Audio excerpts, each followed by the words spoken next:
పవన్ కళ్యాణ్ గారు ఇంతకుముందు నటించినటువంటి 2 చిత్రాలు కూడా, ఒకటి బ్రో, 2 హరిహర వీరమల్లు అనుకున్నంత విజయాన్ని సాధించలేకపోయాయి.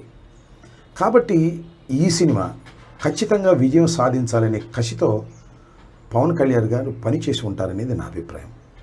దానితో పాటు డైరెక్టర్ కూడా గత 2 సినిమాలు అంతగా విజయం సాధించలేదు. కాబట్టి ఈ చిత్రాన్ని విజయం సాధించే విధంగా మనం గట్టిగా కృషి చేయాలనే పట్టుదల ఆయనలో కలిగి ఉంటుంది.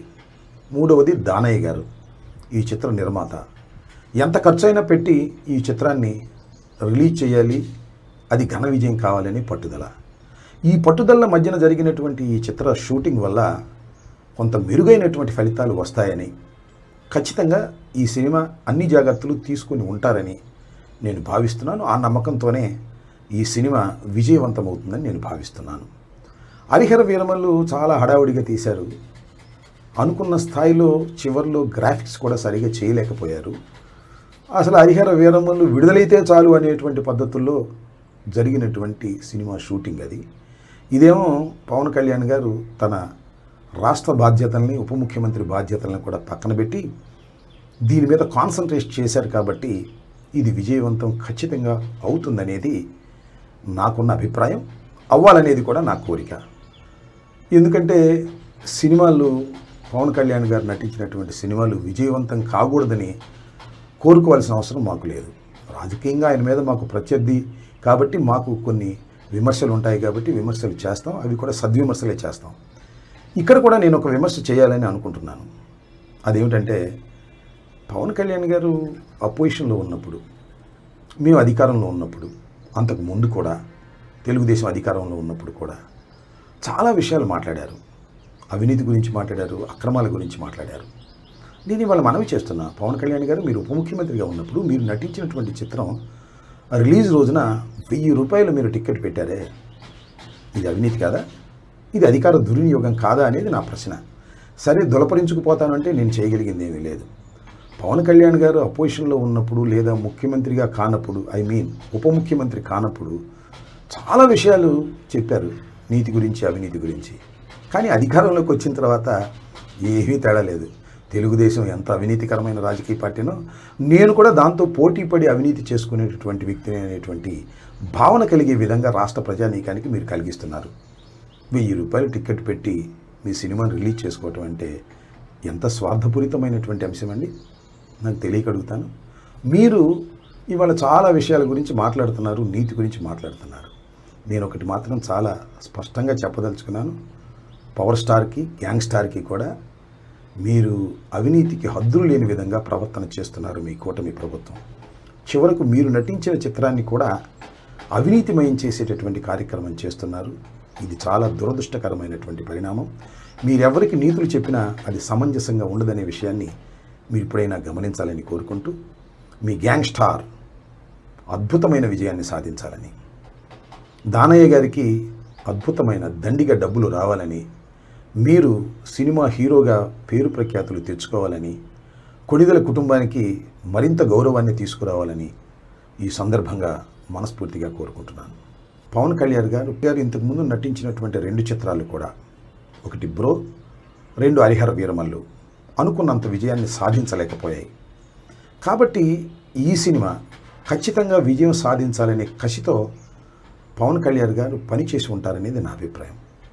దానితో పాటు డైరెక్టర్ కూడా గత 2 సినిమాలు అంతగా విజయం సాధించలేదు. కాబట్టి ఈ చిత్రాన్ని విజయం సాధించే విధంగా మనం గట్టిగా కృషి చేయాలనే పట్టుదల ఆయనలో కలిగి ఉంటుంది.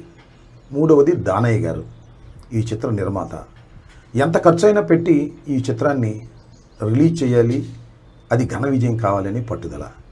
ఈ పట్టుదల మధ్యన జరిగినటువంటి ఈ చిత్ర షూటింగ్ వల్ల కొంత మెరుగైనటువంటి ఫలితాలు వస్తాయని, ఖచ్చితంగా ఈ సినిమా అన్ని జాగ్రత్తలు తీసుకుని ఉంటారని నేను భావిస్తున్నాను. ఆ నమ్మకంతోనే ఈ సినిమా విజయవంతమవుతుందని నేను భావిస్తున్నాను. హరిహర వీరమల్లు చాలా హడావుడిగా తీశారు. అనుకున్న స్థాయిలో చివరిలో గ్రాఫిక్స్ కూడా సరిగా చేయలేకపోయారు. అసలు హరిహర వీరమల్లు విడుదలైతే చాలు అనేటువంటి పద్ధతుల్లో జరిగినటువంటి సినిమా షూటింగ్ అది. ఇదేమో పవన్ కళ్యాణ్ గారు తన రాష్ట్ర బాధ్యతల్ని, ఉప ముఖ్యమంత్రి బాధ్యతలను కూడా పక్కన పెట్టి దీని మీద కాన్సన్ట్రేట్ చేశారు. కాబట్టి ఇది విజయవంతం ఖచ్చితంగా అవుతుందనేది నాకున్న అభిప్రాయం, అవ్వాలనేది కూడా నా కోరిక. ఎందుకంటే సినిమాలు పవన్ కళ్యాణ్ గారు నటించినటువంటి సినిమాలు విజయవంతం కాకూడదని కోరుకోవాల్సిన అవసరం మాకు లేదు. రాజకీయంగా ఆయన మీద మాకు ప్రత్యర్థి కాబట్టి మాకు కొన్ని విమర్శలు ఉంటాయి కాబట్టి విమర్శలు చేస్తాం, అవి కూడా సద్విమర్శలే చేస్తాం. ఇక్కడ కూడా నేను ఒక విమర్శ చేయాలని అనుకుంటున్నాను. అదేమిటంటే పవన్ కళ్యాణ్ గారు అపోజిషన్లో ఉన్నప్పుడు, మేము అధికారంలో ఉన్నప్పుడు, అంతకు ముందు కూడా తెలుగుదేశం అధికారంలో ఉన్నప్పుడు కూడా చాలా విషయాలు మాట్లాడారు. అవినీతి గురించి మాట్లాడారు, అక్రమాల గురించి మాట్లాడారు. నేను ఇవాళ మనవి చేస్తున్నా, పవన్ కళ్యాణ్ గారు మీరు ఉప ముఖ్యమంత్రిగా ఉన్నప్పుడు మీరు నటించినటువంటి చిత్రం రిలీజ్ రోజున 1000 రూపాయలు మీరు టికెట్ పెట్టారే, ఇది అవినీతి కాదా? ఇది అధికార దుర్వినియోగం కాదా అనేది నా ప్రశ్న. సరే, దులపరించుకుపోతానంటే నేను చేయగలిగింది ఏమీ లేదు. పవన్ కళ్యాణ్ గారు అపోజిషన్లో ఉన్నప్పుడు లేదా ముఖ్యమంత్రిగా కానప్పుడు, ఉప ముఖ్యమంత్రి కానప్పుడు చాలా విషయాలు చెప్పారు నీతి గురించి, అవినీతి గురించి. కానీ అధికారంలోకి వచ్చిన తర్వాత ఏమీ తేడా లేదు. తెలుగుదేశం ఎంత అవినీతికరమైన రాజకీయ పార్టీనో నేను కూడా దాంతో పోటీపడి అవినీతి చేసుకునేటటువంటి వ్యక్తిని అనేటువంటి భావన కలిగే విధంగా రాష్ట్ర ప్రజానీకానికి మీరు కలిగిస్తున్నారు. 1000 రూపాయలు టికెట్ పెట్టి మీ సినిమాను రిలీజ్ చేసుకోవటం అంటే ఎంత స్వార్థపూరితమైనటువంటి అంశం అండి, నాకు తెలియక అడుగుతాను. మీరు ఇవాళ చాలా విషయాల గురించి మాట్లాడుతున్నారు, నీతి గురించి మాట్లాడుతున్నారు. నేను ఒకటి మాత్రం చాలా స్పష్టంగా చెప్పదలుచుకున్నాను, పవర్ స్టార్కి, గ్యాంగ్ స్టార్కి కూడా మీరు అవినీతికి హద్దులు లేని విధంగా ప్రవర్తన చేస్తున్నారు మీ కూటమి ప్రభుత్వం. చివరకు మీరు నటించిన చిత్రాన్ని కూడా అవినీతిమయం చేసేటటువంటి కార్యక్రమం చేస్తున్నారు. ఇది చాలా దురదృష్టకరమైనటువంటి పరిణామం. మీరెవరికి నీతులు చెప్పినా అది సమంజసంగా ఉండదనే విషయాన్ని మీరు ఇప్పుడైనా గమనించాలని కోరుకుంటూ, మీ గ్యాంగ్ స్టార్ అద్భుతమైన విజయాన్ని సాధించాలని, దానయ్య గారికి అద్భుతమైన దండిగా డబ్బులు రావాలని, మీరు సినిమా హీరోగా పేరు ప్రఖ్యాతులు తెచ్చుకోవాలని, కొణిదెల కుటుంబానికి మరింత గౌరవాన్ని తీసుకురావాలని ఈ సందర్భంగా మనస్ఫూర్తిగా కోరుకుంటున్నాను.